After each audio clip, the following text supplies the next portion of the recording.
Welcome, Henry.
What can I do for you?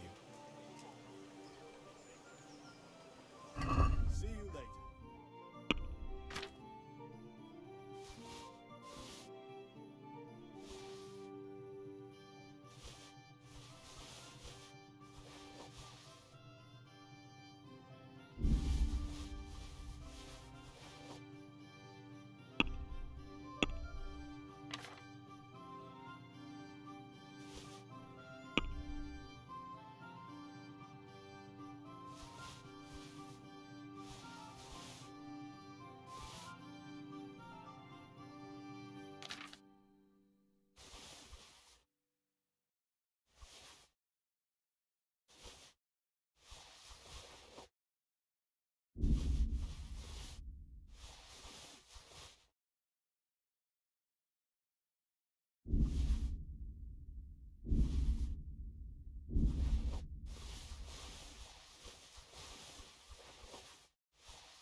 Ah, Hal.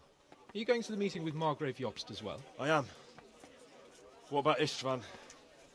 I assume... That we didn't catch him? No. Because if we had, you'd be the first one to know. Have no fear. We'll get him eventually. I hope you're right. Anyway, let's go and see what Jobst wants from us.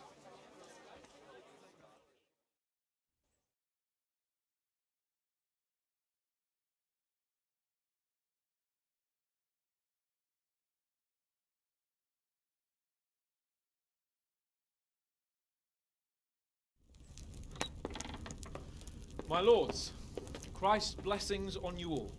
And on you, Lord Capon. And this is my son, Henry. I didn't know you had a son, Sir Radzig. It came as a bit of a surprise to young Henry, too. This gentleman here is John II of Liechtenstein, a member of my council. I'm honored, gentlemen. Come join us. Margrave Jobst was just about to tell us the reason for his visit. Your Grace? I'm sure we're all agreed, Your Graces, that all this unrest must come to an end. This kingdom needs a king. The question is, which king? My cousin, Wenceslas IV, who is being held in captivity. I have to confess, my lord, that your answer surprises me a little. If I'm correctly informed, until recently you sided with your other cousin, Sigismund. That I cannot deny, and I have always stated my position plainly. But times have changed. How have they changed, Your Grace? Sir, there is one thing on which we undoubtedly concur. That King Wenceslas, unfortunately, did not inherit his father's gift for governing. Sadly, his failures have cost Bohemia, the nobles, and our whole Luxembourg family a great deal of money and effort. How did the king let it go so far, damn it? It's in his temperament. He cares only for wine, women, and the hunt.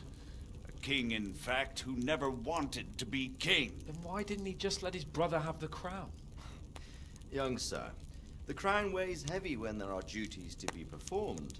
But to surrender it means giving up great privileges, too. But he did surrender power to his brother. When things started getting out of hand, Wenceslas appealed to Sigismund for help in restoring order. What, you're saying Wenceslas invited him here? This is starting to make my head spin. Actually, it makes sense when you think about it. Sigismund wanted to re-establish the power of the whole House of Luxembourg. He thought if he helped Wenceslas win the imperial crown, in return his brother would help him become the king of the Romans, and leave the actual reign of Bohemia and the empire to him. Sigismund would govern, while Wenceslas could carry on doing what he was best at, enjoying the life of the imperial court. Why wasn't Wenceslas crowned Holy Roman Emperor long ago? He was already elected king of the Romans. All he had to do was go and let the Pope put the damn imperial crown on his head. Who knows? Maybe he'd prefer hunting and consorting with bathhouse wenches to spending time with the Pope. Well, so would I must admit. Sigismund's plan seemed sound enough, but it didn't quite work out, did it? It worked for a while. He and his brother reached an agreement. Sigismund took over administration of the kingdom and began planning Wenceslas's journey to Rome for the imperial coronation. But then Wenceslas realized he would just be a puppet with a crown. I must say, Margrave Jobst, Wenceslas and Prokop behave rather like naughty children in need of a good clout about the ears. Sigismund would agree. He was already planning his rule of Bohemia, and all of a sudden, the rug was pulled from under him. I'd say he lost his patience and decided he'd drag Wenceslas to the coronation kicking and screaming if he had to. Just like a naughty child, as you say. So he abducted him and your brother Prokop too, if I heard correctly. Correct. And you helped him do it, if I heard correctly. Yes, Your Graces, it's true. I was there when Sigismund abducted Prokop. I thought everything could somehow be settled, that we could make my brother see sense. But Sigismund just wanted to put an end to the dispute once and for all, whatever the cost. There was nothing I could do to stop him. And that's one of the reasons why I'm here. The worst of it is that it was all for nothing. Instead of putting a stop to the revolt, it escalated it, and the result is this chaos we have today. That's true enough, sir. But I must admit now, I'm not sure what your position is. The king is incompetent, but we must protect him? The simple truth, gentlemen, is that for all of Wenceslas's faults, we have no one else. So we'll have to make do with his idleness. People like him, though. But what can we do now? Sigismund has the League of Lords behind him. Otto von Berghoff, Heinrich von Rosenberg. The situation has gotten completely out of control. Now even the nobles of the League of Lords are realizing that Sigismund wasn't the right choice. So now Berghoff is on your side. Are we to assemble an army together with him and face Sigismund on the field of battle? We're not in Hungary now. Such affairs may be settled elegantly, without unnecessary hostilities or expenses. I have negotiated an alliance with the Hungarian bishops, the Polish, and of course the Czech nobility, against Sigismund. Every day he is losing the ground under his feet, and that's why I need your help too.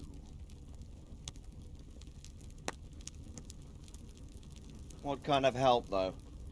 Sigismund has a massive army, and Rosenberg, Berghoff, and Prague are behind him. Do you have an army you could face him with? But that's not what I mean at all. There's been a revolt against Sigismund in Hungary, partly due to my efforts, and now he'll have to choose whether he wants to gain the Bohemian crown, which is a very risky enterprise, or hold on to the Hungarian one. He can't have both. And there's a tough struggle awaiting him in Hungary. I'm not sure he'll win, and Rosenberg and Berghoff know it too. They're not stupid. If the Bohemian nobility stands together, they will turn. We are men of little consequence, Margrave. Radzig here lost everything because of his alliance with Wenceslas. Sir Divish came within a hair of the same fate. Even Rattay is defenseless against Sigismund and the League of Lords. What's more, your grace, King Wenceslas languishes in captivity in Vienna. He can't rule too well from there. And what do you propose? To sit with your arms folded till the Bohemian lands are turned to ashes like scarlets? We have to put a stop to this senseless war! And do you know, sir, what the true position of the League of Lords is? I'm not on the best of terms with them at this moment, so you'll have to ask them yourselves. Yes. Why not? I'll go and visit Berghoff at his castle and we'll see what he tells me. You know, that's not such a bad idea, young sir. True. Though a little risky. I doubt Berghoff would harm a blue-blooded envoy. And you can find out what he has to say about developments and what the League of Lords is planning. Then we'll decide what to do next. I'll help you compose a letter to him. I'd like Henry to come with me. Why not? He's proven himself an able investigator, and he'll also be a good bodyguard if anything should happen. And I'll send Sir John here to Kuttenberg to be my eyes and ears there. I believe both your reports will help us get a better grip on the situation. When can you set out? Just as soon as I've packed my things. Excellent. Margrave Jobst and I will draft the letter. Get ready, and we'll meet back here.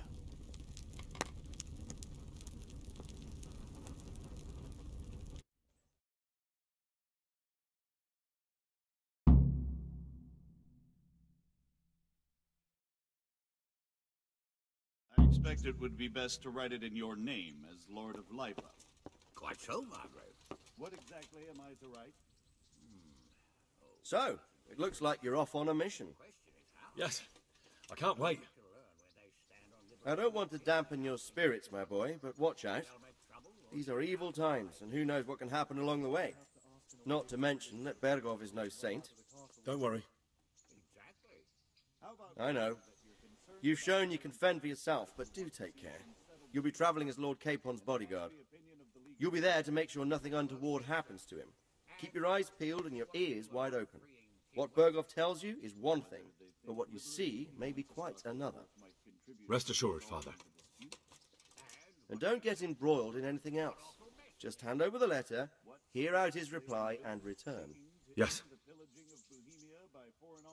Very well. Berghoff is at Trotsky Castle. I think you'll find it quite an eye-opener. It's one of the finest castles in the land.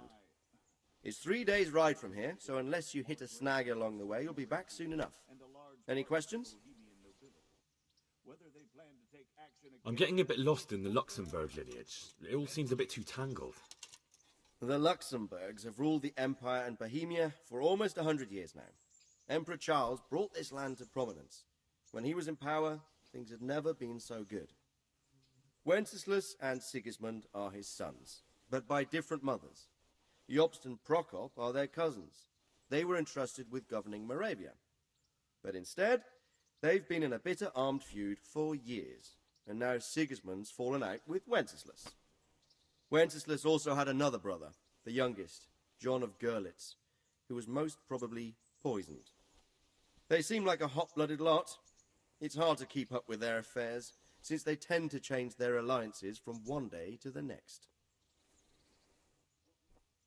Who is he really, this Jobst? The cousin of King Wenceslas. He's the Margrave of Moravia.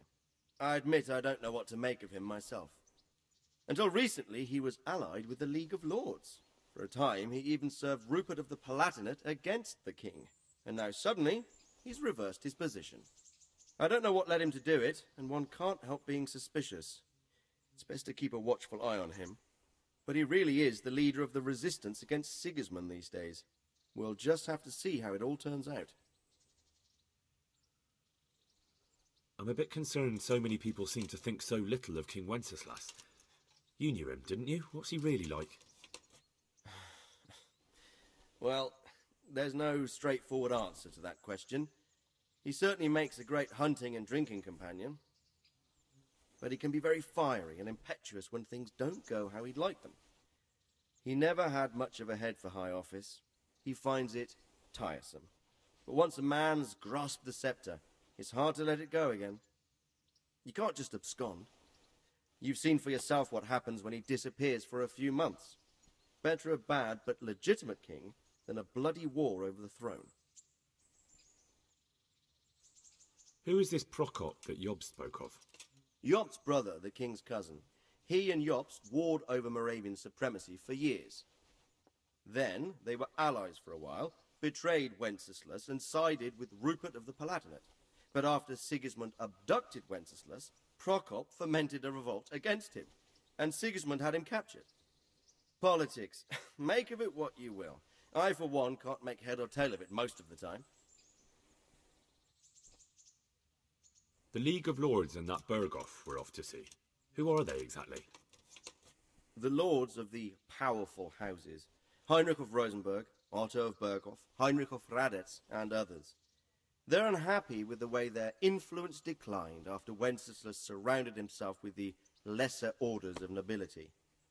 They abducted the king years ago and made him bow to their will. They got away with it that time, and now they've joined forces with Sigismund and done it again. But now it seems that Sigismund's behavior is starting to rub them up the wrong way, so they may well be thinking twice. We'll see what Berghoff has to say. I don't know all that much about Sigismund. He's the king's younger brother and king of Hungary in his own right.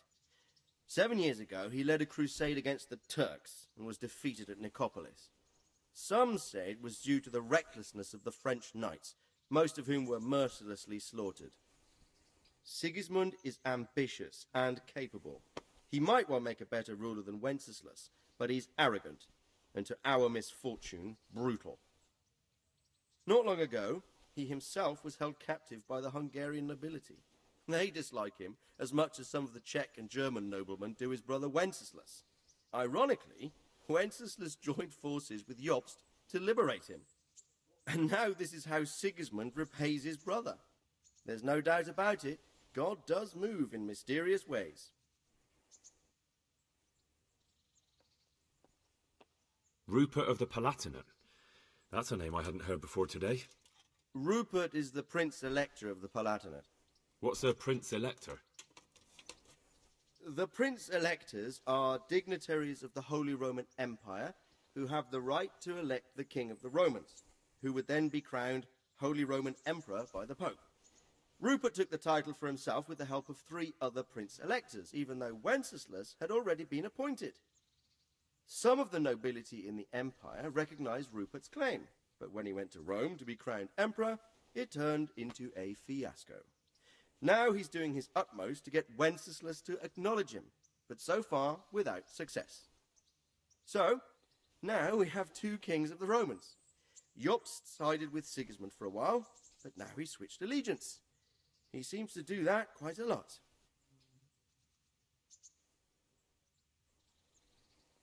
That young man, Sir John of Liechtenstein. Why is he here? The Liechtensteins are a powerful Austrian family with estates in Austria and Moravia. Sir John sits on Jobst's council. Since the king's being held captive in Vienna, I suppose it makes sense to have a powerful Austrian house as allies. It could be very useful.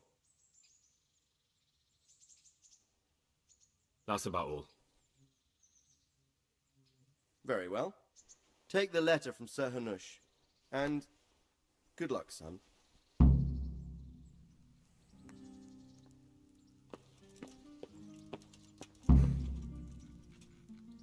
So what do you think of it all?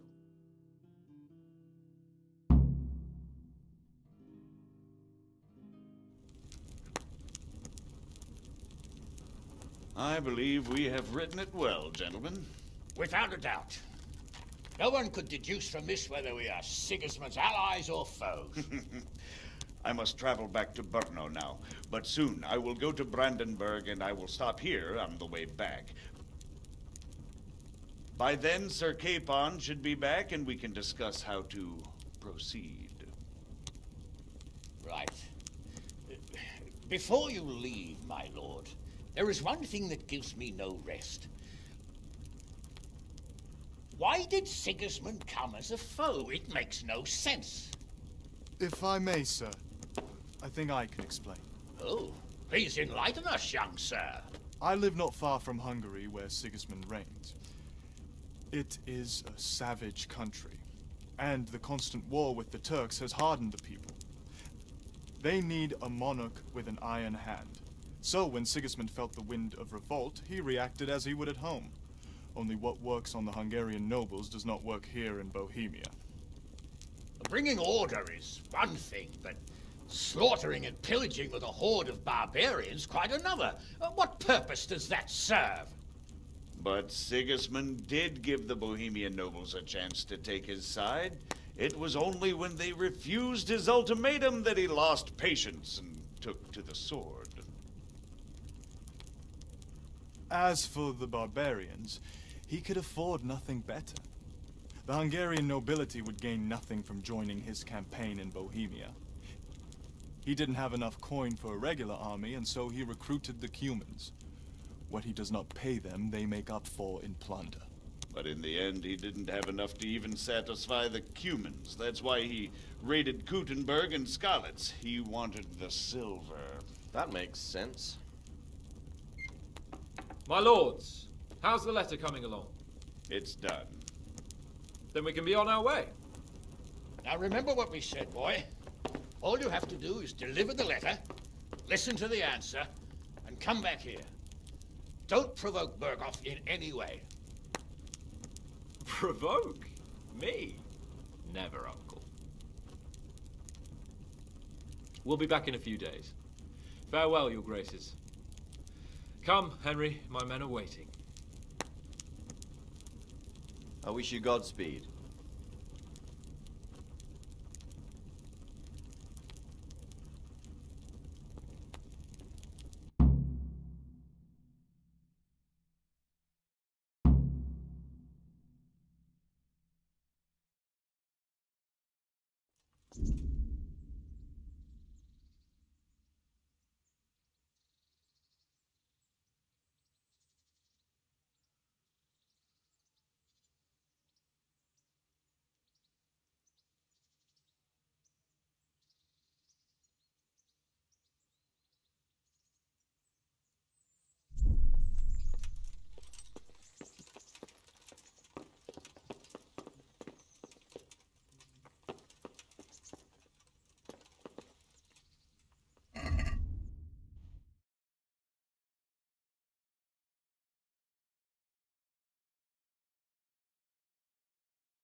So, can we set off now, Henry?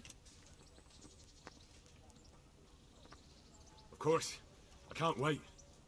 So, to horse! The Lord of Burgov is bound to be waiting us eagerly.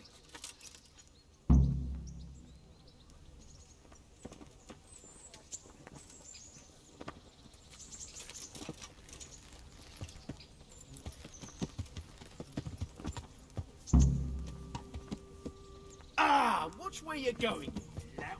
You nearly killed me.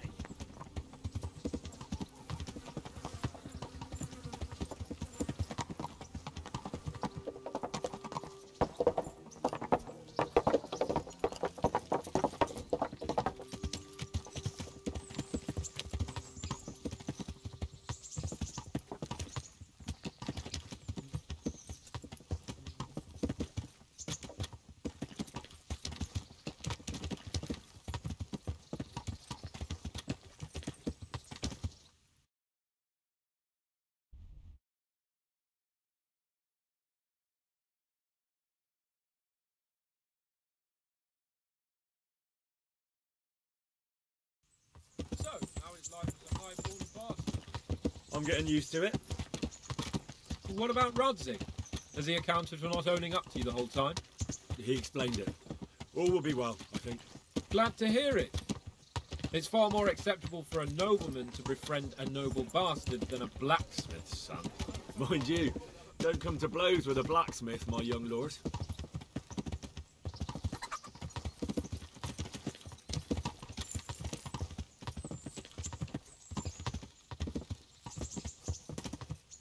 What do you think about Sir Jobst and his plan? Well, I admit all the scheming has me a little lost. I thought Sigismund was the devil, Wenceslas a martyr, those on his side the heroes, and those against him the villains. I believed we'd rescue the king and all would be well again, but now it looks a lot more complicated. Exactly. I didn't expect the noble lords to be as noble as the angels, but I hadn't expected such a sewer. They behave like children. I can't fathom how after all this backstabbing they're somehow still on speaking terms. I don't know either. Beggars belief. Yeah.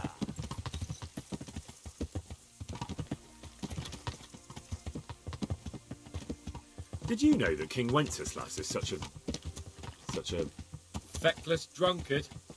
Not really. And to be honest, I'm not sure I wanted to know. I slept better believing my fate was watched over by a wise and powerful monarch. So did I. What a dismal world when you can't keep trust in your own king. On the other hand, times were better with him here than with him gone. Isn't that the truth?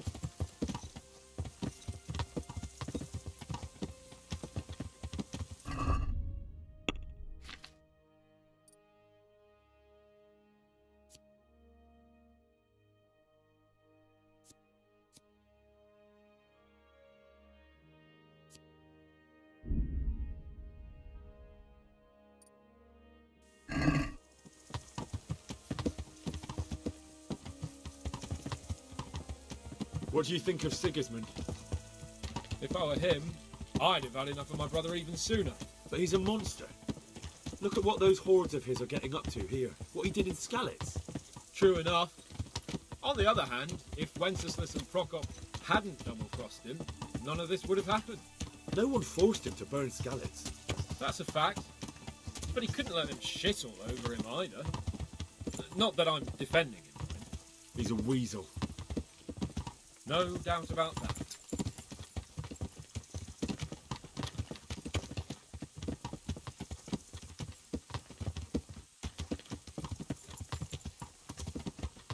Do you know anything about Prokop? Ha! Sir Hanush could tell you a thing or two about him. Why? Last winter, a certain Sir Jan Sokol of Lamberg, a well-known knight, or robber baron to some, tried to occupy the city of Iglau, which was on the orders of none other than Prokop. And what has that got to do with Hanush? Well, he was there with him. Of course, that's not something to brag about in front of Jobst. And what was it all about? They wanted to occupy a city that was on the side of the League of Lords, but despite there being several hundred strong, they didn't take it. For one thing, they couldn't get past the Iglau women, with their pitchforks and cauldrons of hot water. I would never have thought of Sir Hanush as such a rebel.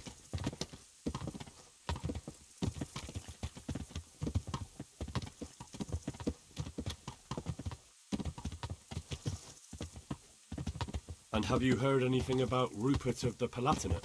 A little.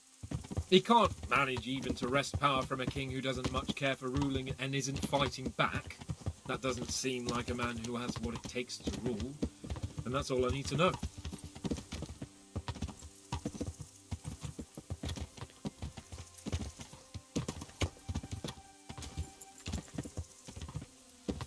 And that Berghoff we're going to see, do you know anything about him? I haven't heard much good about him, but I have a feeling that some other nobles are quite in awe of him. And his castle is apparently quite impressive. I'll be interested to see for myself.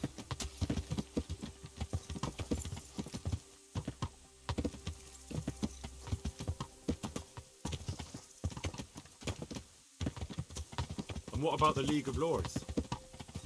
Wealthy, pompous. The king doesn't seem to like them much.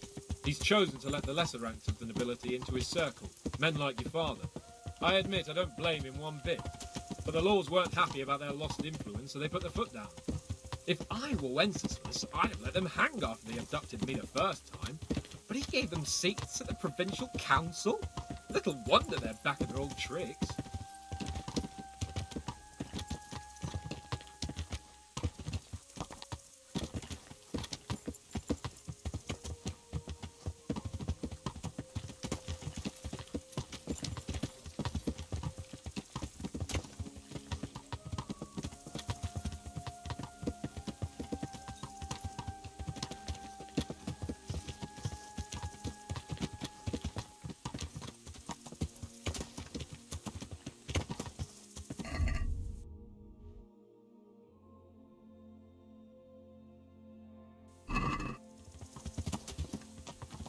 Yeah.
Watch what you're doing. There's people walking here.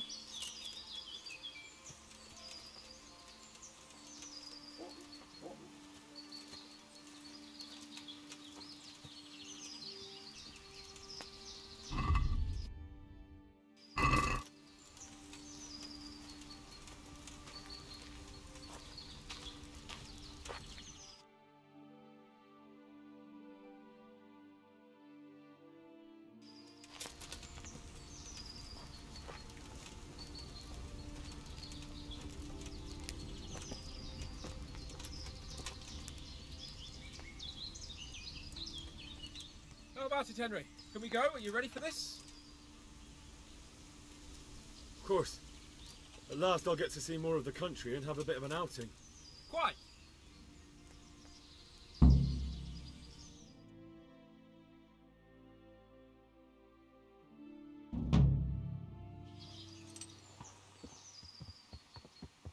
Let's get to it then. I finally have the feeling we're doing something worthwhile. We're helping to save the king. Instead of saving his drunken majesty, I'd rather find that whoreson who murdered my parents, get the sword back from him, skewer him with it. Cheer up, Henry.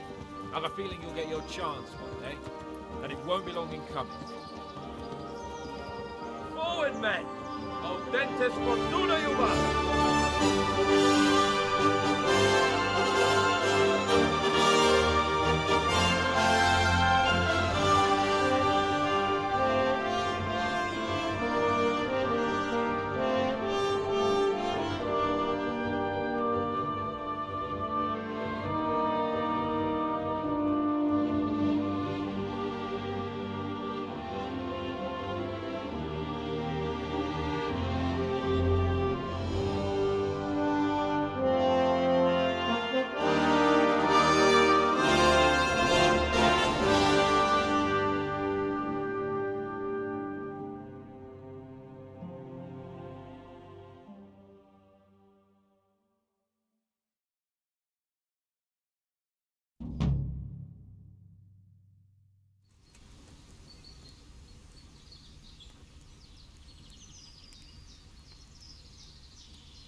Good day, Master Bailiff.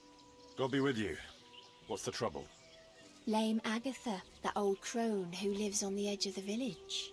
What's she done to you? Well, I thought you should know. She's getting mixed up in the herb woman's trade and selling folk all kinds of ointments and potions. What's wrong with that? It's all a swindle and a cheat. She ought to be burned as a witch.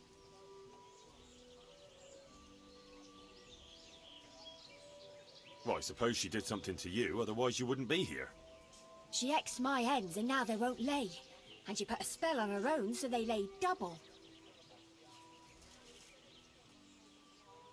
Spells and witchcraft?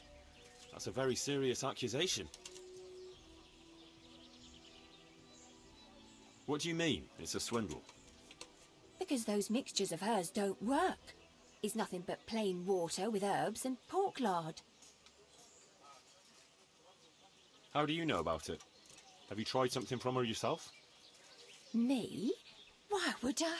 Well, that would be a sin, wouldn't it?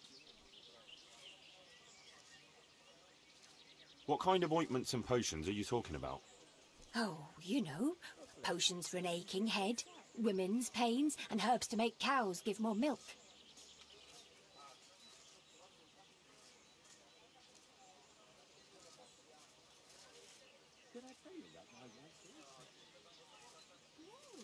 I reckon the only thing that's going on here is that you're a nasty, envious creature who condemn her own neighbour over a few eggs. What? I would never. What do you take me for? I'm not going to waste another minute on you. You call that justice? Next time I'll go straight to the bishop. The one I buy boots from, and he said right away he'll take them. And how much do I want for them? Well, now. I was surprised myself, but I wasn't sure.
I want to build something.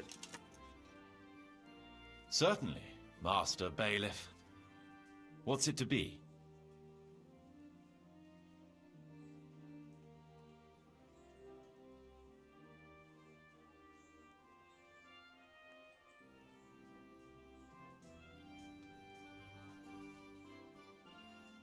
Let's finish fixing up the church. Very well. Come along with me. Once we're there, I'll oversee the building, so they don't botch anything.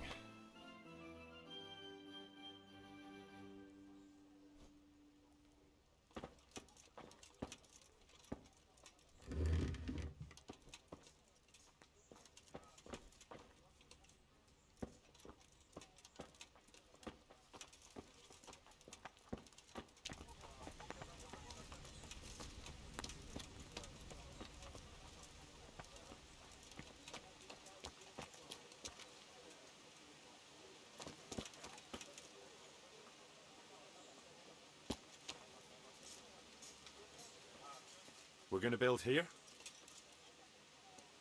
Right here. Ready to start? I'm ready. I'll just quickly check again that we have everything we need. We've still got the means. We'll get stuck in then.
I want to build something. Certainly, Master Bailiff. What's it to be? We've already finished everything successfully.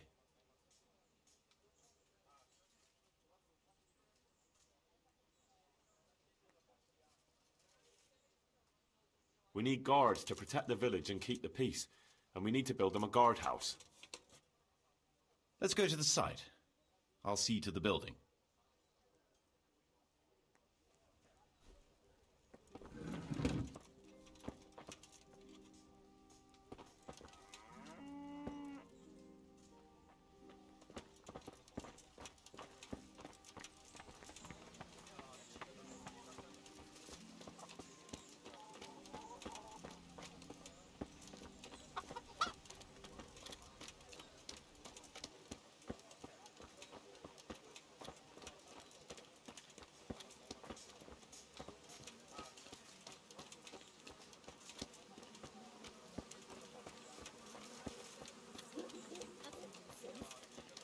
Anything I can do with it.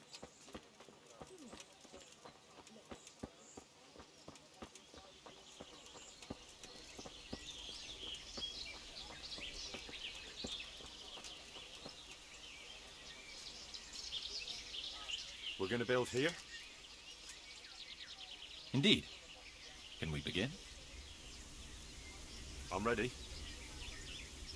I'll just quickly check again that we have everything we need. All good. We can start construction.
Master Bailiff, this can't go on. Oh, you've got yourself all worked up. Is there a problem? I should say so. Things have been quiet for so long we've rested on our laurels. But the enemy never sleeps. What do you mean? I mean, there's still vermin in these woods. The two-legged kind. There's humans wandering around like they own the place. There's not enough men in the garrison. They're falling asleep on duty. All it takes is for some band of cutthroats to come back looking for some stash they've buried here, and we're done for. You reckon we need more men? But where would I find them? Sir, we can manage without a few woodcutters or farmhands, but men-at-arms are essential. Give me a few men, and I'll make soldiers of them.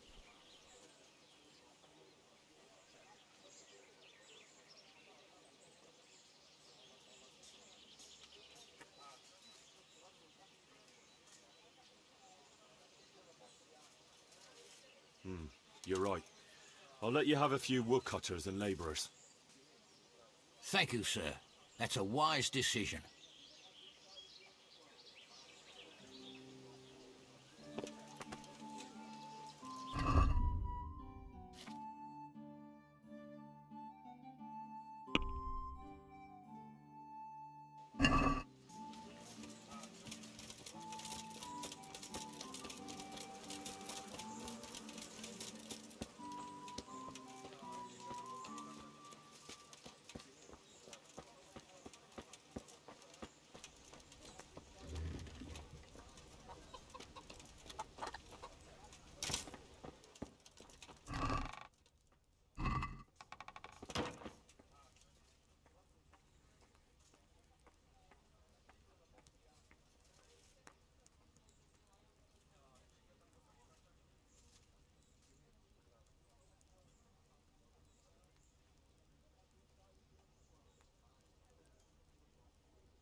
want to build something. Certainly, Master Bailiff. What's it to be?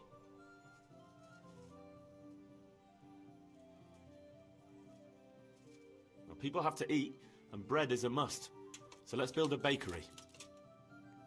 Let's go to the site. I'll see to the building.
We're going to build here? Indeed. Can we begin? I'm ready. I'll just quickly check again that we have everything we need. All good.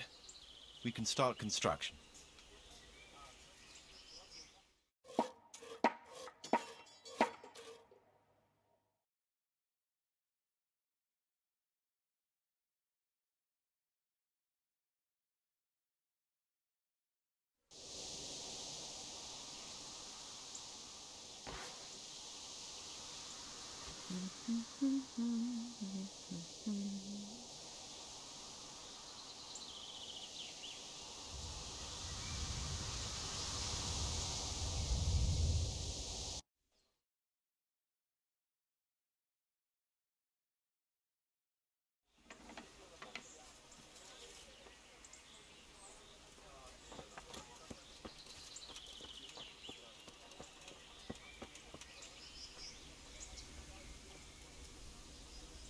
I want to build something.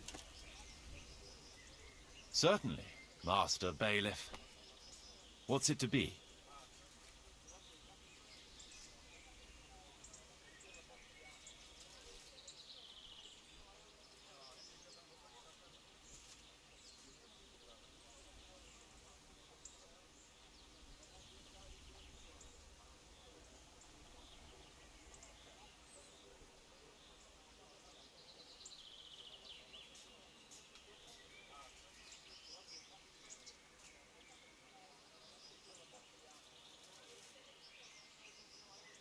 We've already finished everything successfully.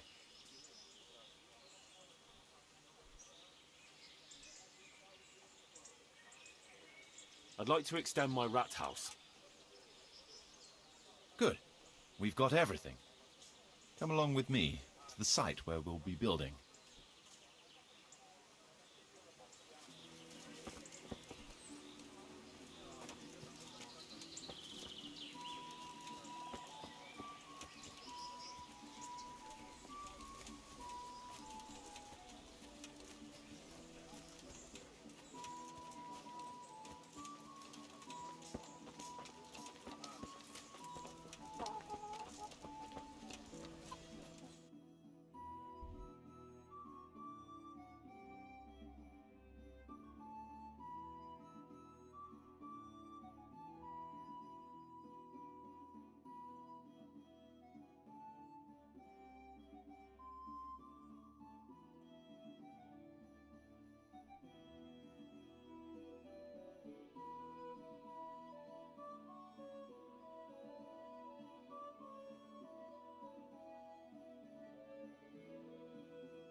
We're going to build here? Yes. Shall we get started? I'm ready. I'll just quickly check again that we have everything we need. All good. We can start construction.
I want to build something.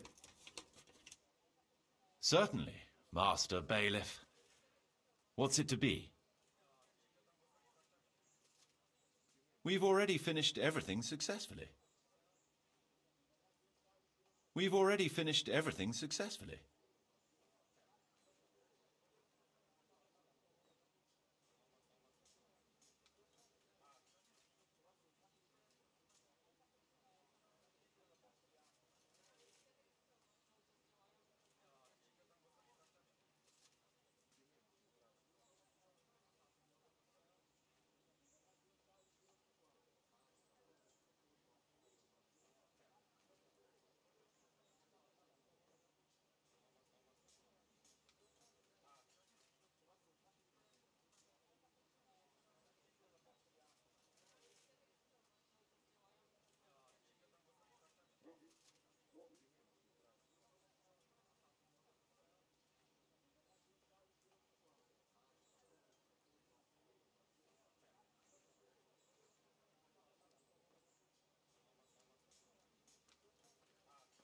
We could add a fruit drying hut for the baker, so he can bake even better pastries and even fruit pies in the winter. Let's go to the site. I'll see to the building.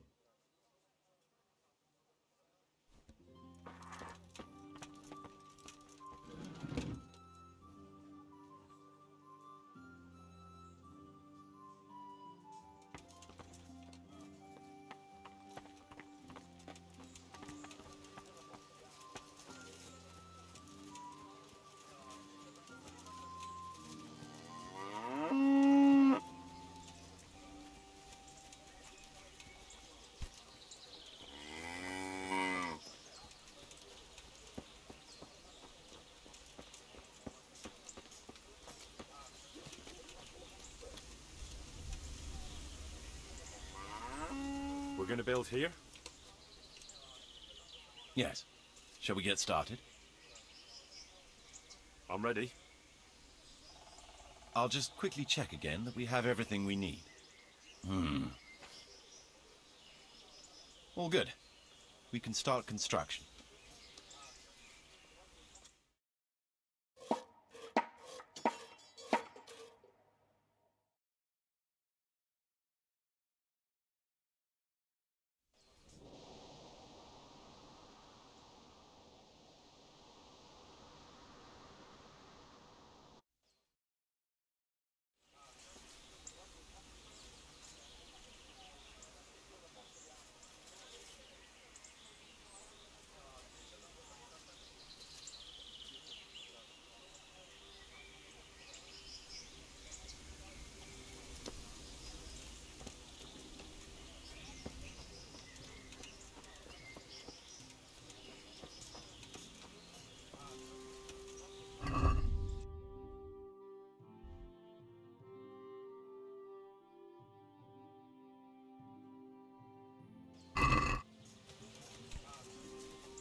I want to build something. Certainly, Master Bailiff. What's it to be?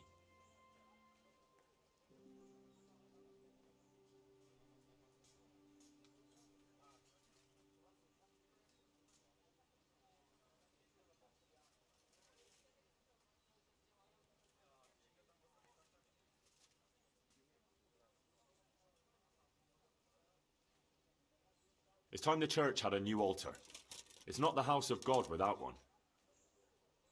Very well. Come along with me. Once we're there, I'll oversee the building, so they don't botch anything.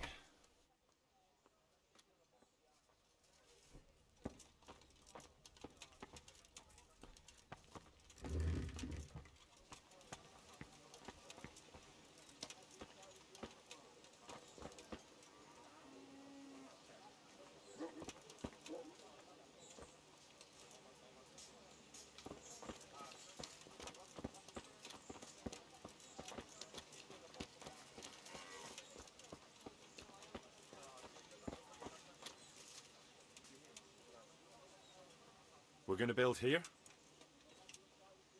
Indeed. Can we begin? I'm ready. I'll just quickly check again that we have everything we need. All good. We can start construction.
I want to build something. Certainly, Master Bailiff. What's it to be?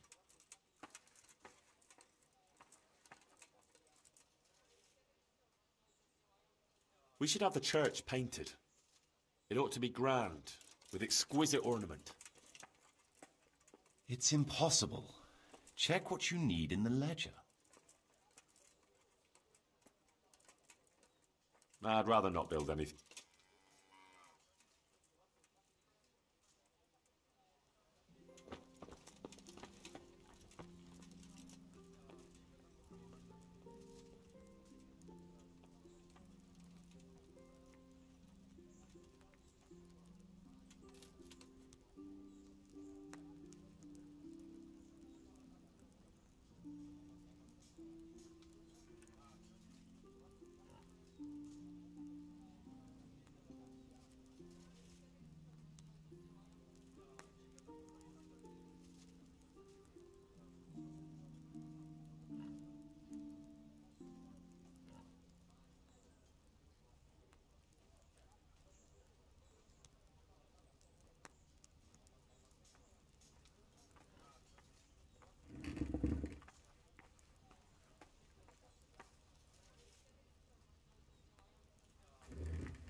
I want to build some. Certain.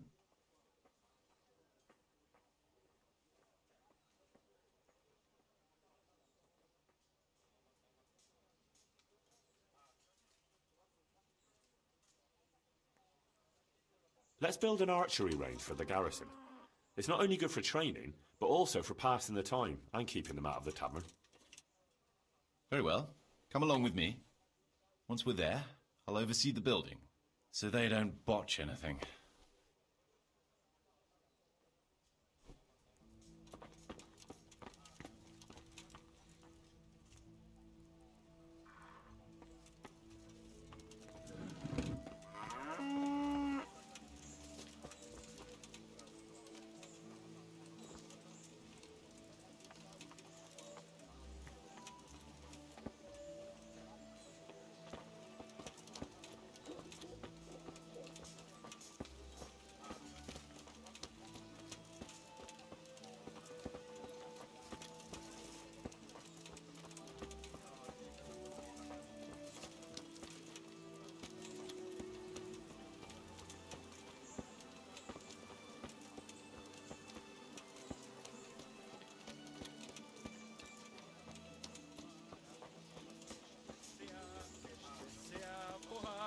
nas zaplatím, potom se já...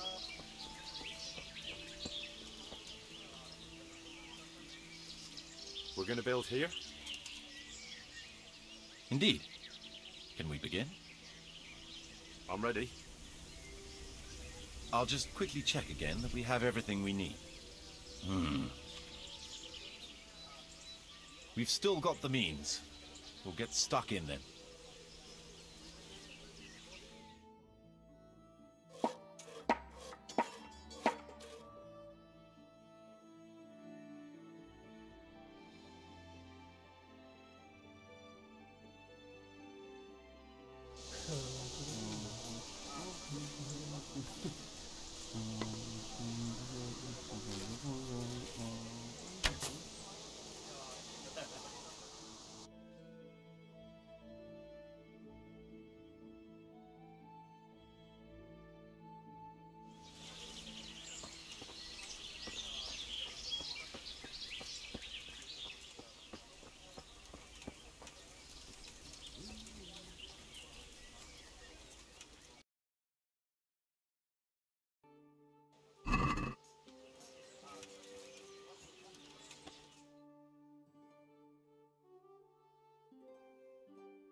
Master Bailiff. You're new here, aren't you? Welcome. Yes, sir. Thank you, sir. Sylvester is my name. I got here just this very day and came looking for you right away. I heard you was looking for handy tradesmen, see? True, but it depends what you can do. I'm a baker, sir, and if I may be so bold, one of the best there is. Good. We don't have a baker yet. So, tell me something about yourself. I'll tell you, Master Bailiff, but only on one condition. That what I say will remain only between the two of us till Judgment Day.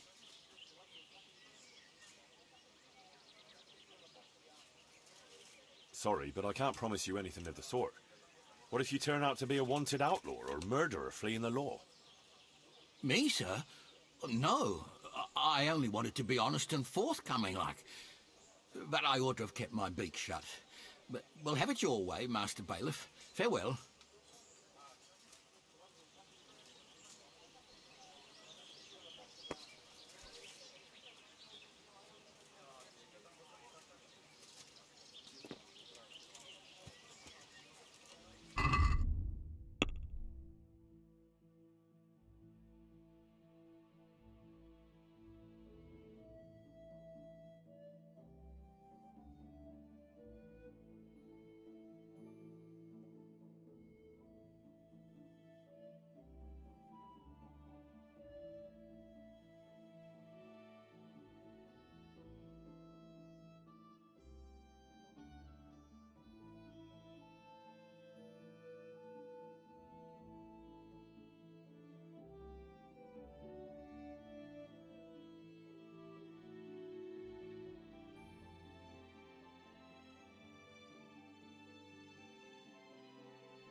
God be with you.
So, how am I doing with the village? Let's see. We've got some income coming in, but it's not quite enough. We need more to make the village self-sufficient. The village is big enough now. Sir Divish can bring in more people if he wants, and start expanding as he was planning. I see the church is keeping the rain out at least. It still needs work, though. We're on the right track, but we haven't reached the end yet. All right, I'll get stuck in. I want to build something. Certainly, Master Bailiff. What's it to be?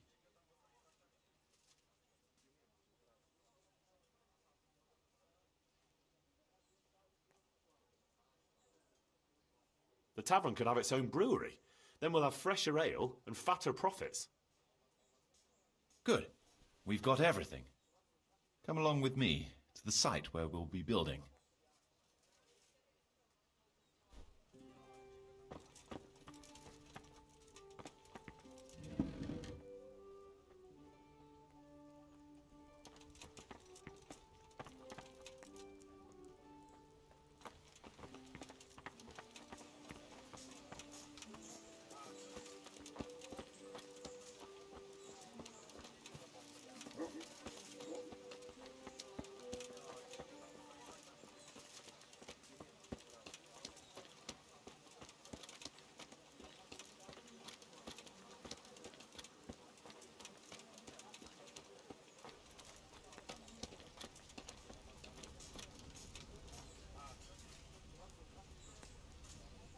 We're going to build here?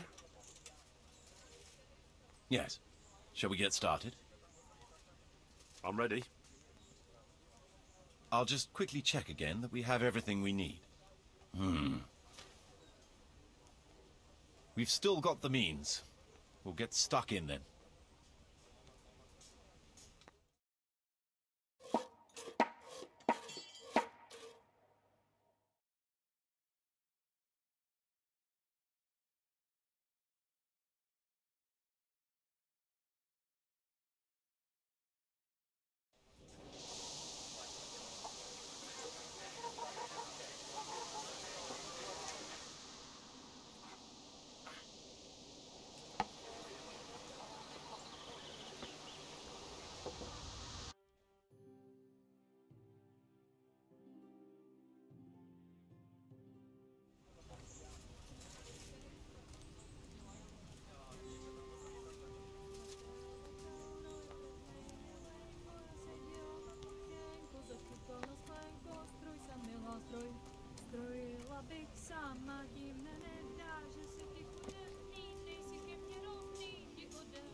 Good God, you look terrible.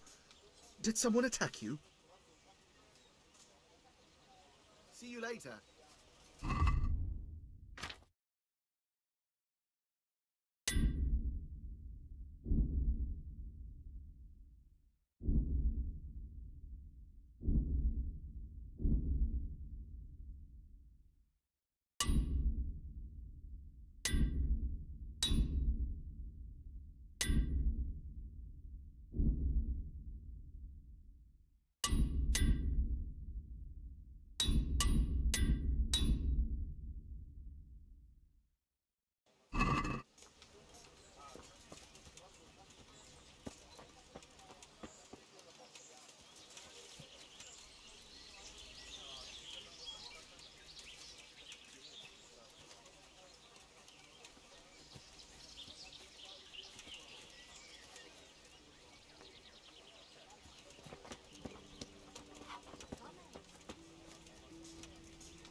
ale for me.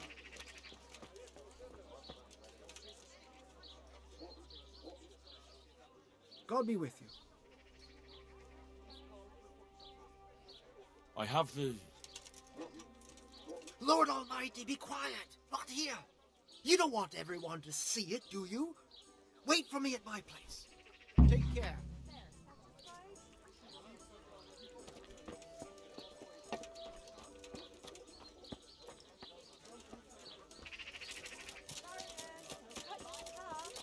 Cucumbers that'll cure what ails you. Come get them.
I have the shroud for you. Have you now? Good work. Yes, well, it wasn't easy. I'm sure. That's also why... Goodbye. That's where he lives. Let's teach him a lesson. He's Oh, inside. I saw him go Fuck. in. Henry, delay them. What? How? There's a reward for you in the trunk. I'll see you in the next go. Break it down.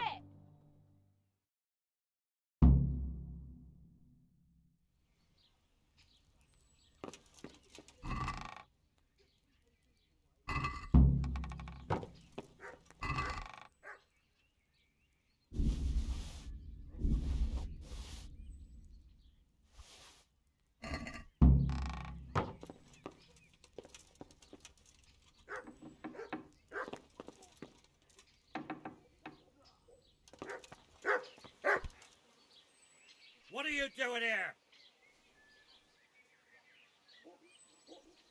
What's it to you? Do you want me to give you all a whipping? You're a scoundrel for protecting that two-faced weasel. But I won't let myself get killed for a few groschen. Let's go.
My pleasure.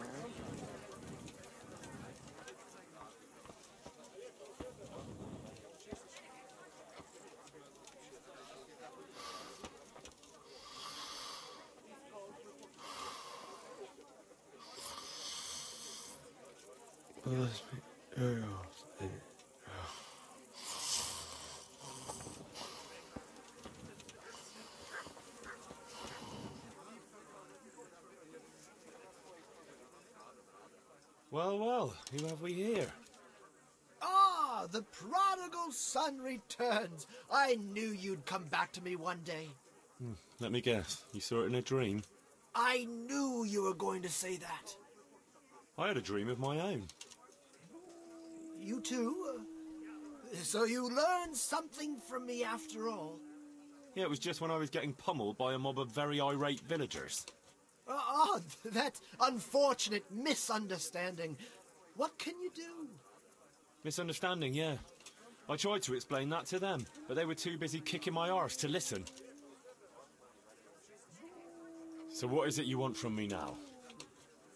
Oh, my dear apprentice, everything's gone to the devil. I'm living from hand to mouth, sleeping on straw, and the local peasants won't buy from me. They say they don't trust me, as if I were some kind of charlatan. Can you believe it? Does this look to you like the face of a swindler? I'm an honest trader in sacred goods, whose only concern is the welfare of troubled souls. And any time now the slanderous gossip will spread here from Sasau. I should leave before things get worse. But I can't go anywhere until I've made a bit of coin. So what's needed is to give the locals a bit of encouragement, to open their hearts and purses.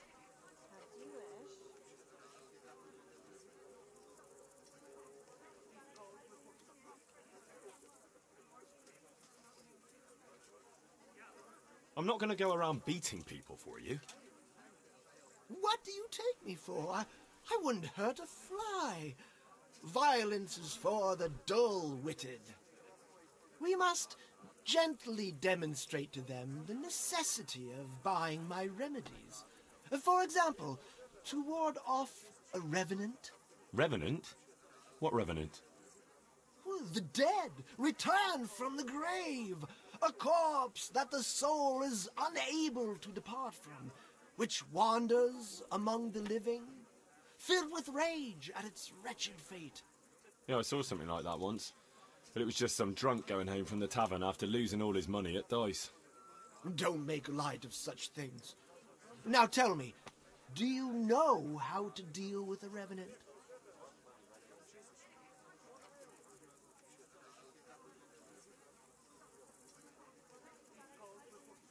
Sprinkling poppy seeds on the grave? Well, that works for mares, but it would probably only provoke a revenant. You are my trained apprentice, but the ignorant villager is entirely at a loss how to deal with such dark forces. It is our sacred duty to prepare them for such threats. And how do you propose to do that? Well, they're all doubting Thomases. They need proof. We'll need a grave, an empty grave that we can use. There's one along the way to Sasau, but it's got one minor shortcoming. What's that? Well, it's not entirely empty. Not entirely? What does that mean? You have to dig it up first.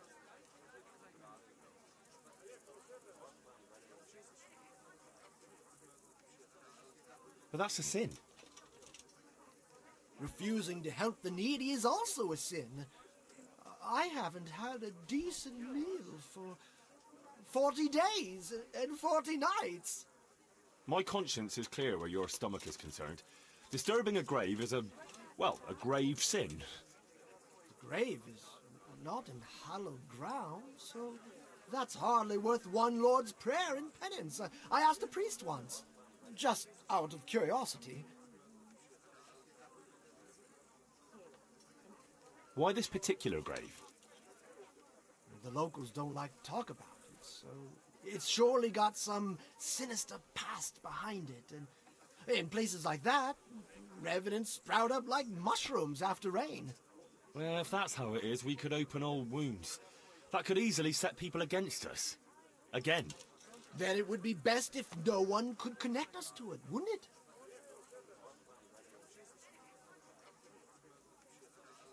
I'll need a spade then. Yes, dig it up and remove the remains, leaving no trace. And what am I to do with the remains? Keep them. Human remains are always handy to have around. Great. And how do we spread the word of this revenant? There's a gossip in every village. Here too, a woman who'll spread news quicker than a dozen messengers on the fastest steeds. Where does this woman live? The last house on the left, on the road to Sassau. She was the first person I met here, and by the time I reached the village green, I already had a mob looking suspiciously at me. The rumor-mongering fishwife. And what am I to tell this gossip? All you have to do is casually mention the empty grave, and before evening, I'll wager the whole village will know about it. And that's all? Not quite. You should ask her who was buried there. So we've got a story to work with. So, dig up the grave, talk to the gossip. And the remains. Don't forget to remove them. Otherwise, no one will believe in the revenant.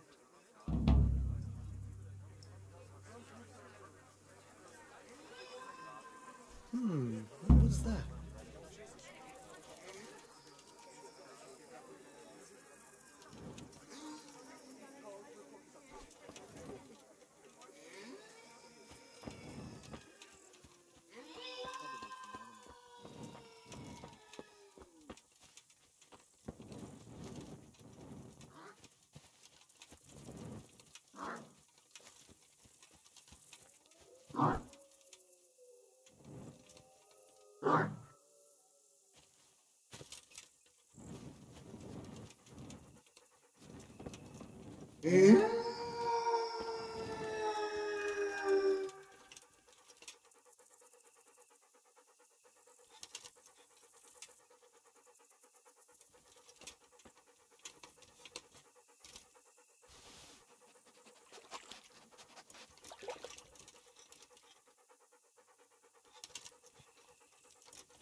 God be with you, good wife. Has something happened here? Heavens no. It's quiet here, unlike some other places.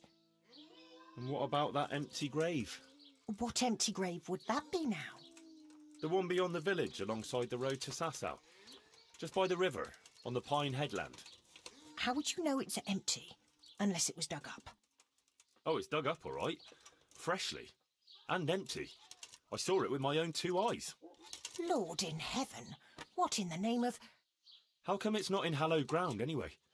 Only unrepentant sinners are buried like that. Usually. I don't like to say. It's an old wound that's best forgotten. Whose grave is it?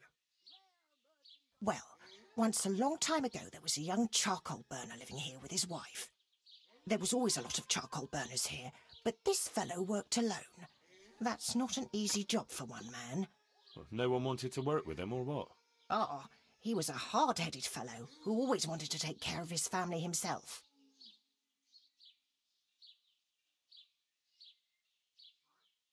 Well, I can understand that. It's always better to work for yourself than break your back for someone else.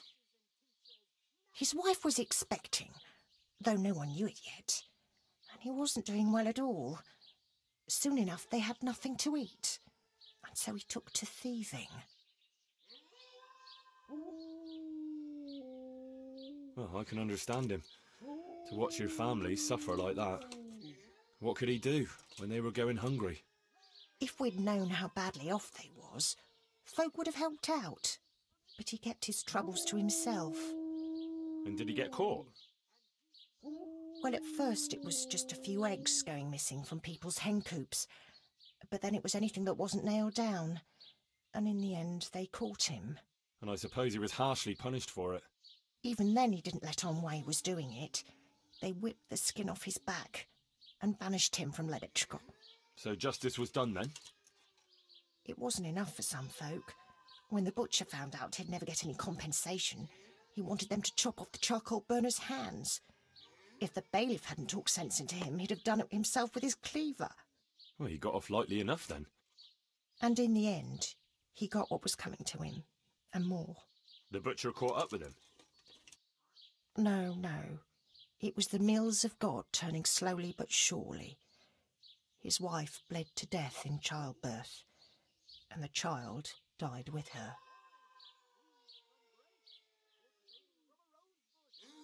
God have mercy on their souls. Amen. Nothing could have been done to save them? There was no one there. He had no one who would care for his wife. They say on that day he parted ways with God forever, and he turned his back on the village too. I reckon he never forgave himself, nor us either. The Lord moves in mysterious ways. But how did he end up? Don't ask me that, lad. I beg you. Come now, good wife. You can't leave the story unfinished. I said no. Will you let it lie?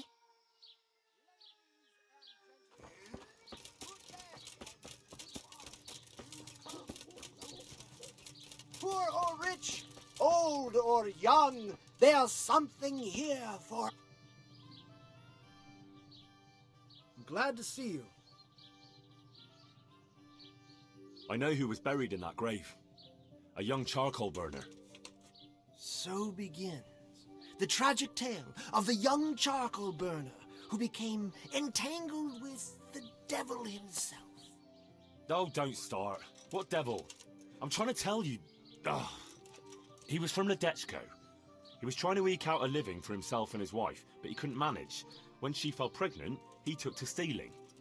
Pride drove him from the straight and narrow path, and soon he sold his soul to the devil to fill his stomach.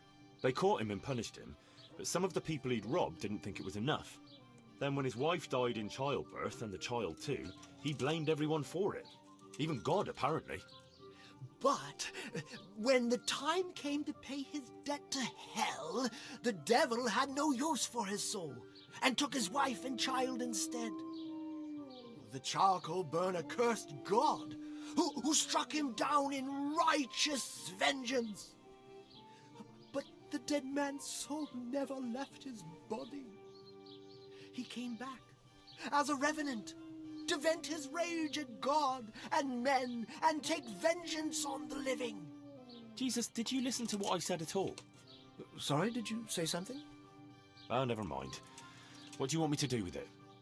Well, the question is, what would the revenant do to get revenge on the villagers? Well, apprentice?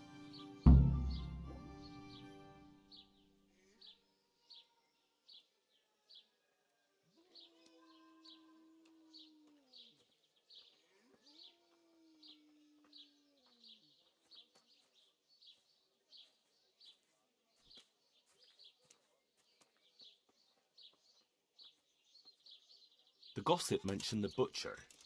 It seems he was infuriated that the charcoal burner's punishment was too lenient. And the revenant spoiled their meat with his malign touch. How's that? Spoiled meat is a classic example of a revenant's power. Huh. I thought it was the work of bad butchers. That too, sometimes. So, I should switch the good meat for bad at the butcher's. What about the butcher woman? What about her? Her conscience was troubled on account of her man and she couldn't sleep. But I helped her, so she's found some peace. So, no problem then. What? I'm supposed to scare the wits out of her and start all over again? All right, if you can find some other solution, you don't have to switch the meat. But I wouldn't worry about her. But make sure it's the same kind of meat.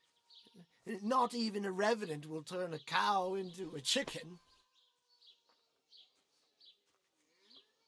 He cursed God. That's very serious. What is it that most brings God to mind? They don't have a church there. But everyone will have a rosary. I can't think of anything else. That's it! If folks start losing their rosaries, they'll have sleepless nights over it. You want me to steal rosaries?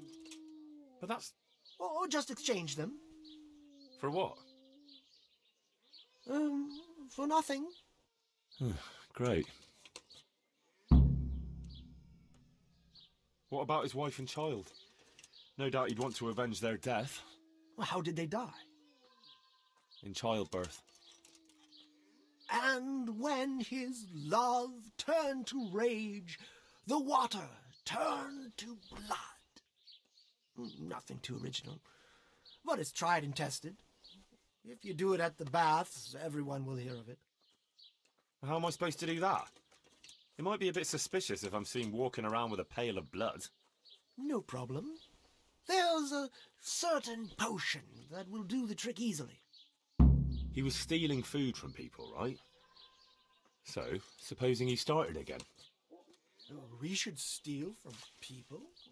Disgraceful. Have you no shame? Maybe just a few eggs from hen coops, like the gossip mentioned. Well, that wouldn't be too serious a sin. Will they put it down to the revenant, though? They would, if I put some charcoal there instead. And their nourishment he turned into ash.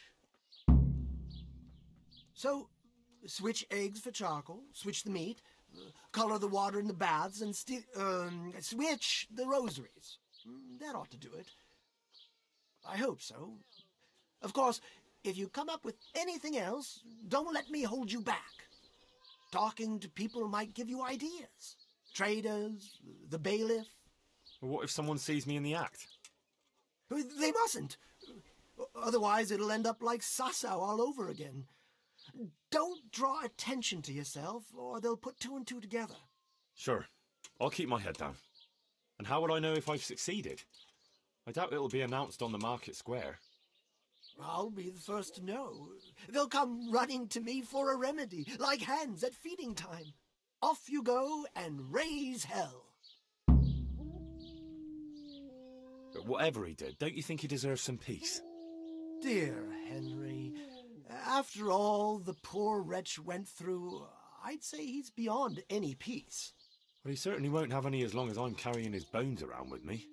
Ah, but you know who those remains could help. Help? Who? How? Me, of course. And I'd pay you a nice price for a revenant's bones.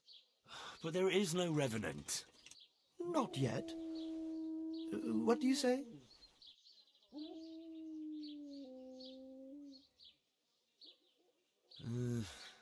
Maybe I should bury him somewhere else.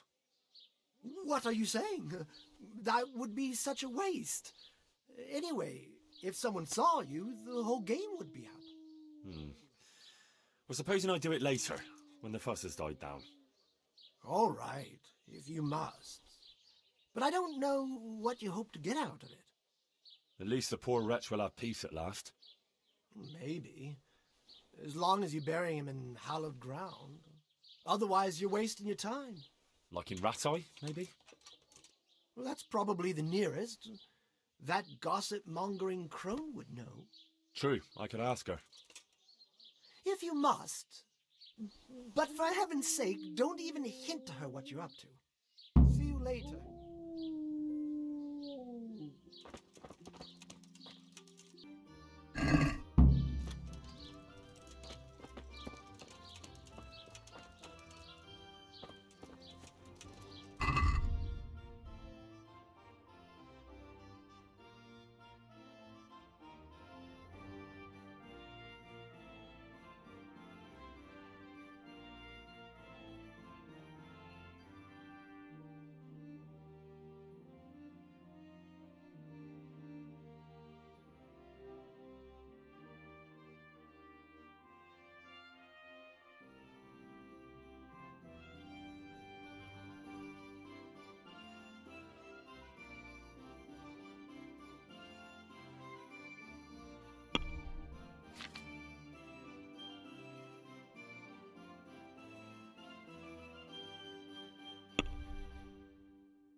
Tell me, is Alois still haunting you?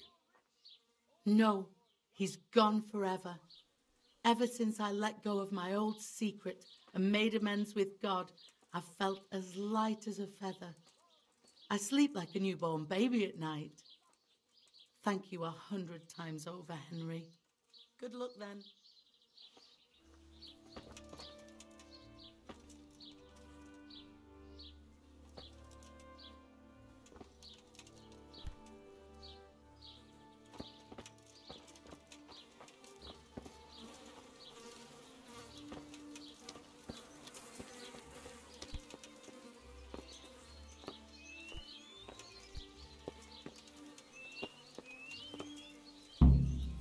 Chickens. That should be no problem.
Good day to you.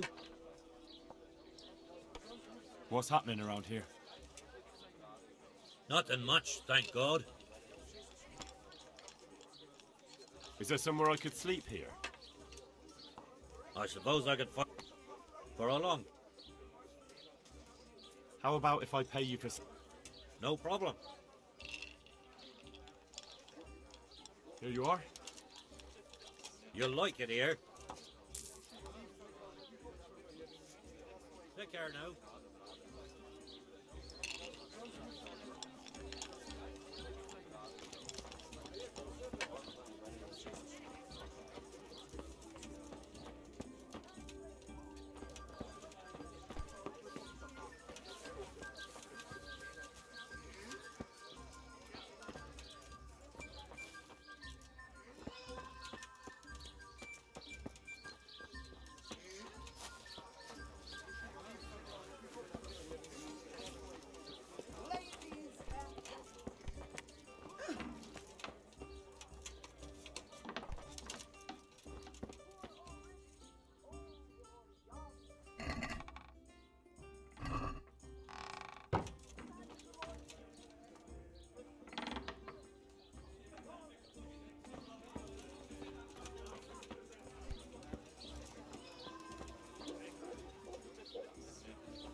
I hope I can be of help to you, Knight. I'm here about the livestock. As I said before, but I'm sure the villagers won't complain, and the price is... Yeah, I remember. Have you got someone... I've got a merchant. So we'll shake on it? Deal. May the Lord watch over you.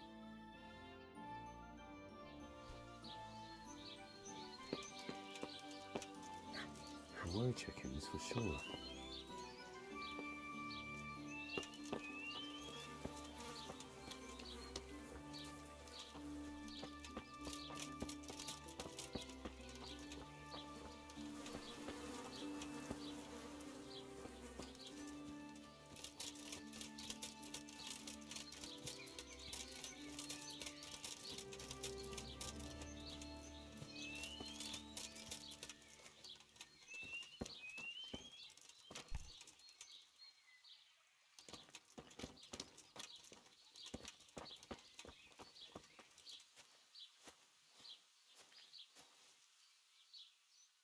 I hope I can be a... May the Lord watch over you.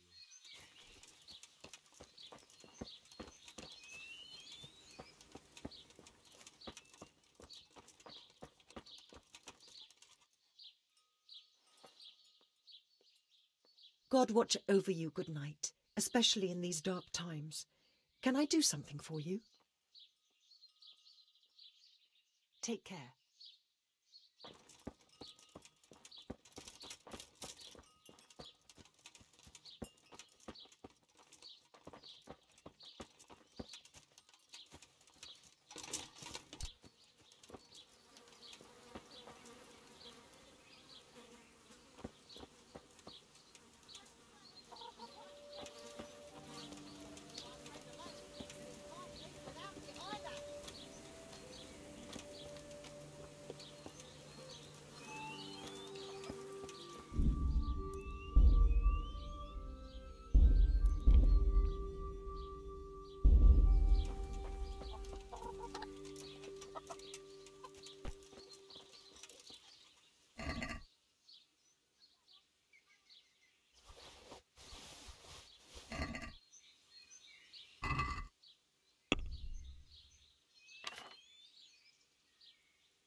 God save.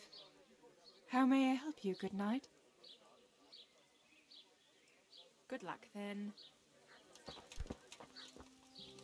What's going on there?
Lost something hereabouts?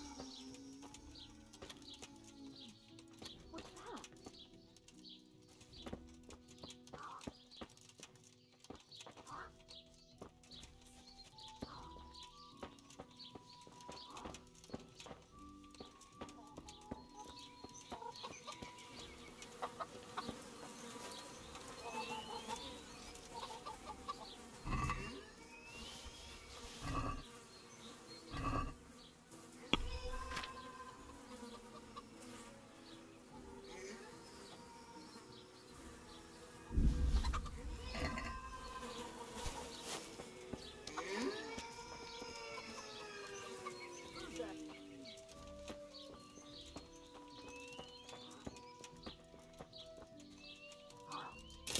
Someone there.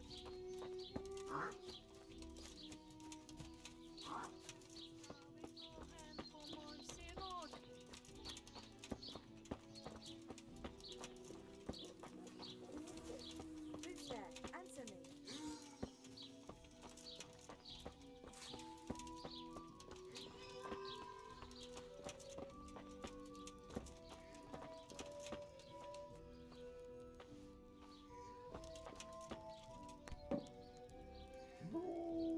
I hope you're not after eggs. Eggs? Why? Because they've almost all gone off. Can you imagine the stink? I don't think I want to. Terrible it is. Uh-huh. Enough to make you retch. I see. A diabolical stink. All right, I get the picture. Aren't you a bit oversensitive?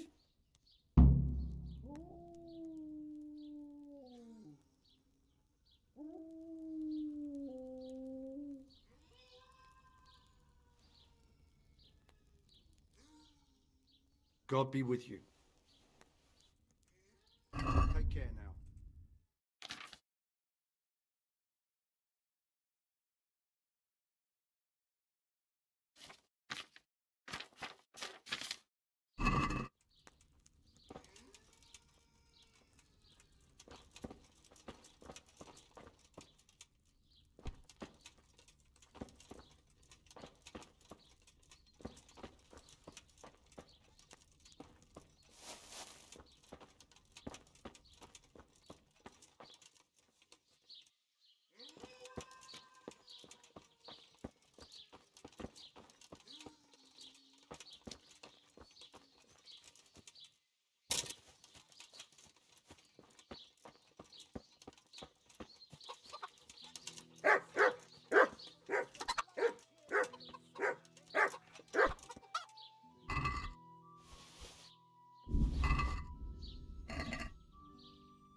God save you.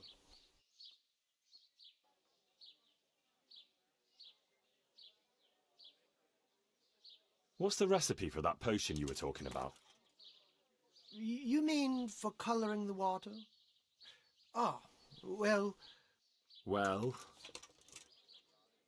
Pay close attention now. I'm all ears. How love turned to bloodshed. Once there was a knight who, though upright and noble-looking, had a prickly, unapproachable appearance. He fell in love with a fragile young maid, whom he saw with her sisters in a field, all wearing bright red wimples. But he was afraid his prickly exterior would frighten her. So he asked the advice of another knight, a pious and learned crusader, who carried the name of the patron saint of his order with pride. The pious knight told him he would arrange a rendezvous with the maid. All three would drink wine together by the river, and he would help his friend to get acquainted with her. This they did, but the maid fell in love, anguished their body. I thought you were going to tell me the recipe, not some fable. It is the recipe.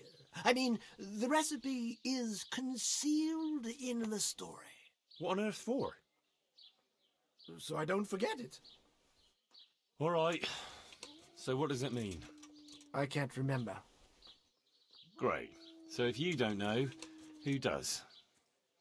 You'll figure it out, my loyal apprentice. I remember there are 3 plants in the story, but that's about all.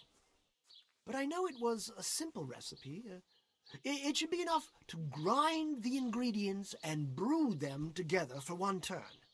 So, all you have to do is work out what the ingredients are from the story. Sure. Why make things simple if you can complicate them?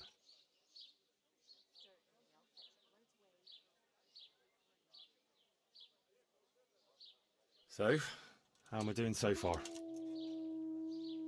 Well, someone asked me how to deal with a revenant, but no one is worried enough to part with any coin.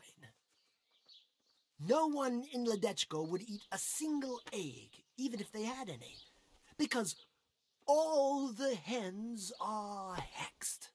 Well, at least they've got fuel for their fires. That's still not enough, is it?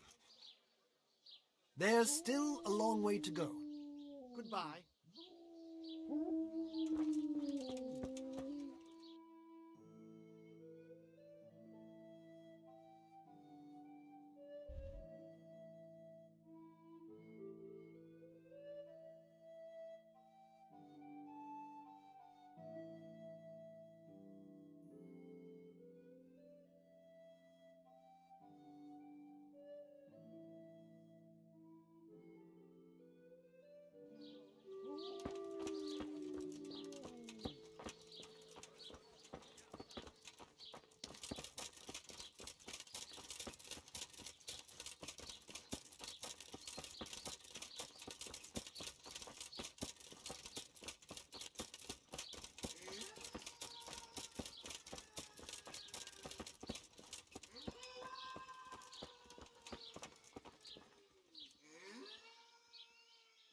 Good afternoon.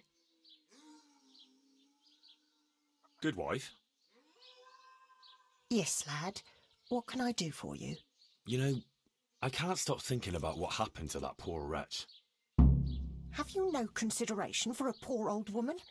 I told you I don't want to talk about it.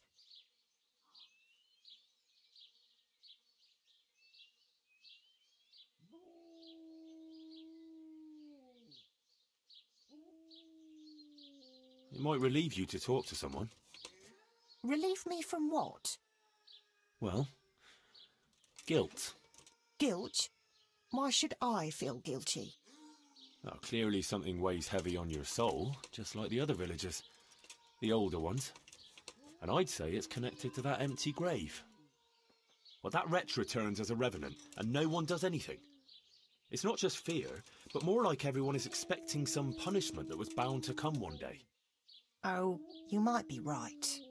Maybe it would give me some peace in my old age to finally tell the whole story. Several people from the village went to have it out with Lev, but he grabbed an axe and drove them off. He swore if anyone came near him, he'd burn their house down. Then he buried his wife and child in the meadows beyond Ledetchko. I saw him carving 3 statues there. Lev, you say his name was? Hmm. What kind of statues? There's 3 roughly carved beams there, each with a human face, except the smallest, which has no face at all. For the stillborn child, I suppose. What happened then? Nothing.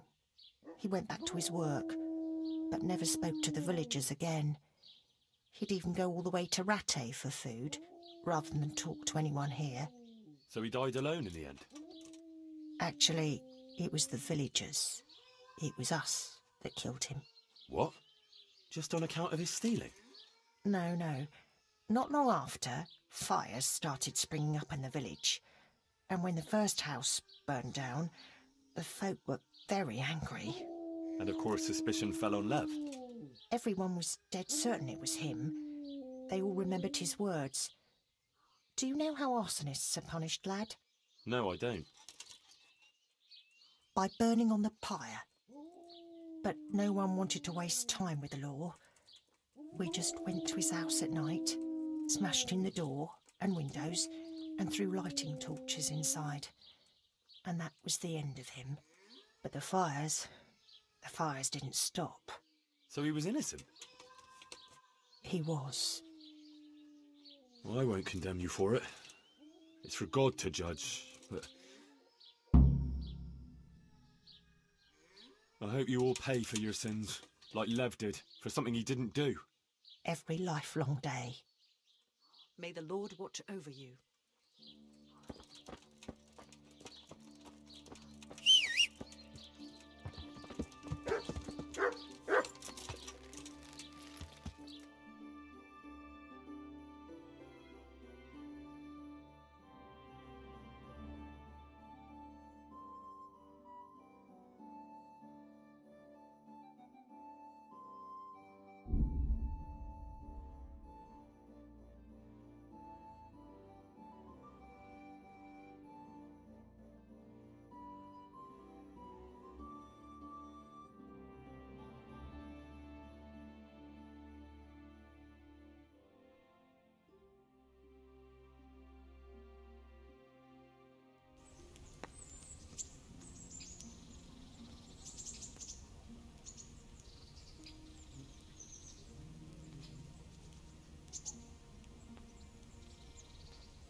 Finally have some rest.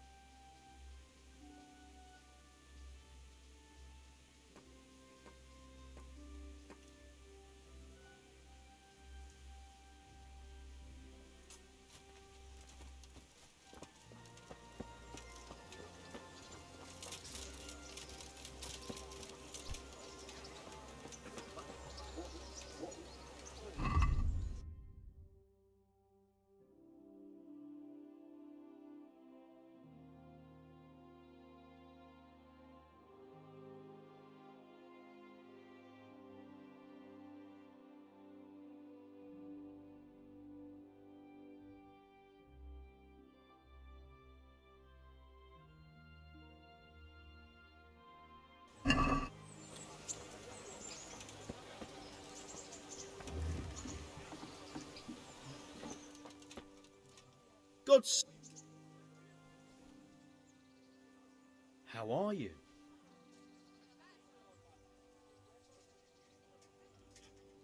See you later.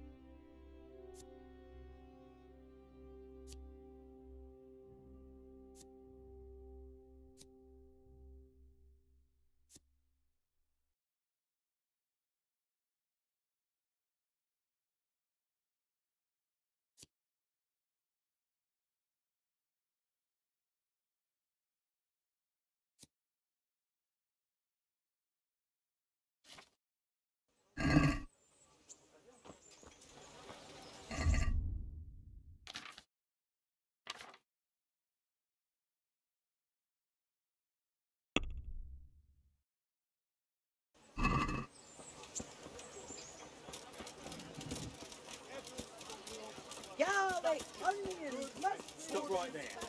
Sir. Get going.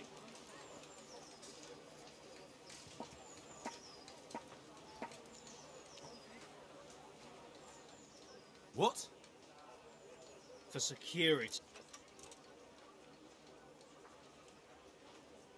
For God's sake, don't bother me. Any delay could cost lives. Yeah, all right.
God save you.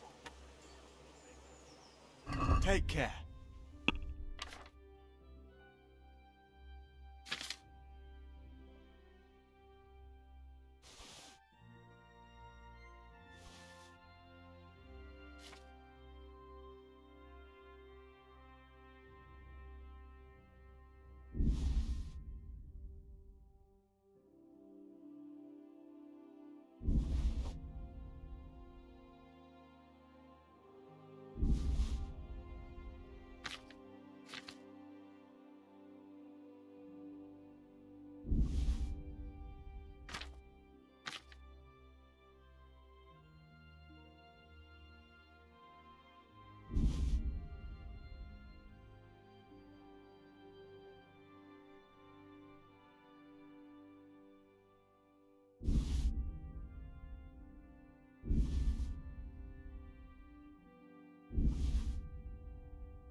Good luck, then.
Yeah.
dog at home. Good. Take care.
God be with you.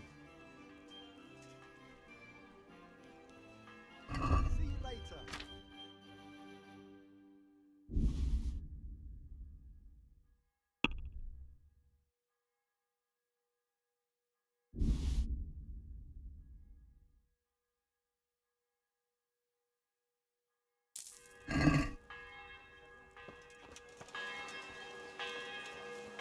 Bread, fresh bread.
seděl na brdelko, zaťukal na okénko, stroj sa milá stroj. Strojila bych sa, má ti mě nedá, že si...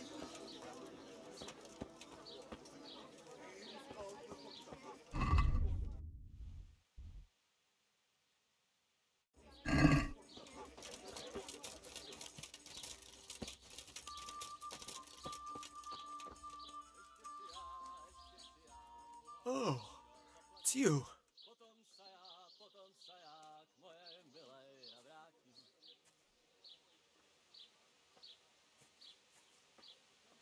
So, how am I doing so far?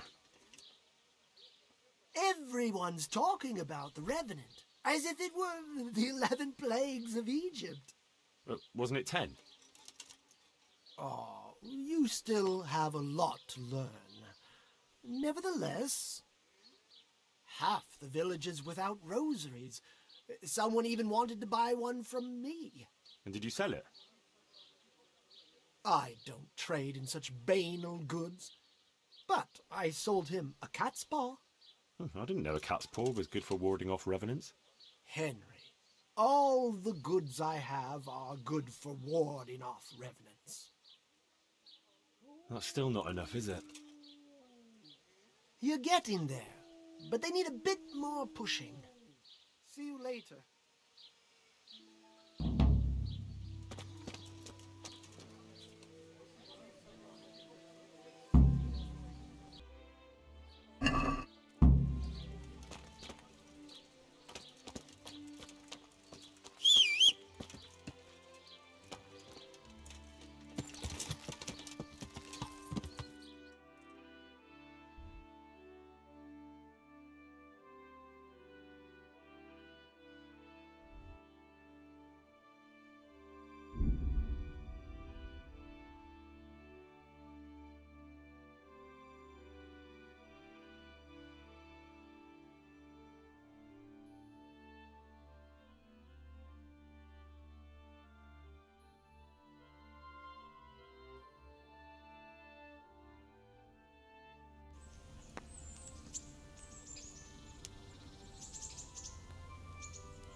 God save you, Henry.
some grapes cultivated from a rose bush.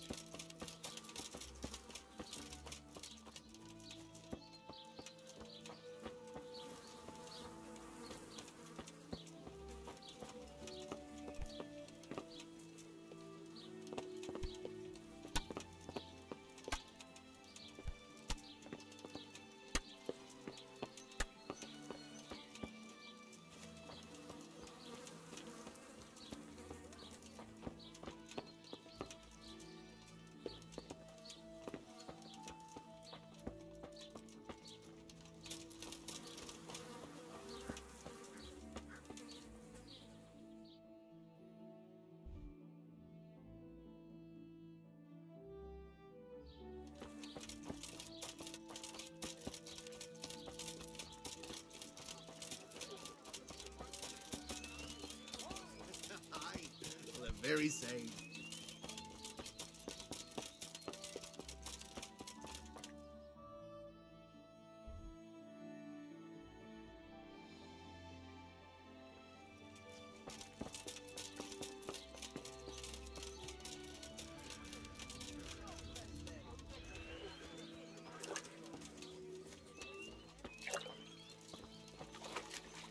I've been looking forward to this all week.